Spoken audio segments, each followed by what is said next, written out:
السلام عليكم. النهارده ان شاء الله هنعمل طبق بتنجان بطريقه سهله جدا، يا رب الوصفه تعجبكم. ولو عجبكم الفيديو فضلا الاشتراك في القناه.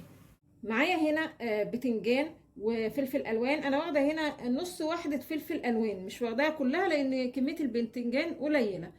خدتهم بقى شويتهم على البوتاجاز. تقدري تشويهم في الفرن، تحطيهم كده في صينيه وتدهنيهم كده معلقه زيت في الفرن، او ممكن كمان تشويهم في الكيس الحراري. اي طريقه مناسبه ليكي يعني اشتغلي بيها. طبعا بعد ما شويتهم حطيتهم بقى تحت الميه وقشرتهم كويس قوي. قشرت البتنجان وقشرت الفلفل. وهاخد بقى 3 4 فصوص توم وكم وحدة زيتون. لو مش عايزة تحطي زيتون بلاش، بس بيدي طعم حلو قوي للبتنجان. وهناخد برضو هنا معلقتين 3 زيت زيتون او اي زيت نباتي تحبيه.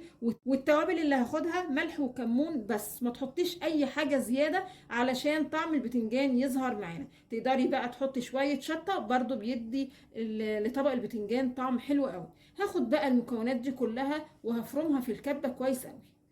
ضفت بقى شوية بابريكا علشان بس تدي لون للبتنجان، وزي ما قلت لكم تقدري تحطي شطة، ما تحطيش توابل اكتر من كده. وده الشكل النهائي. بصوا شكله يفتح النفس جدا، بيبقى حلو قوي جنب المشاوي او حتى جنب الفول والطعمية، بيبقى جميل قوي. واحسن حاجة بقى ناكل البتنجان يعني وهو ساقع. كل ما اتحط في التلاجة كل ما يسقع ويبقى طعمه جميل قوي. يا رب النهاردة الفيديو يكون عجبكم، وانتظرونا ان شاء الله في فيديو جديد.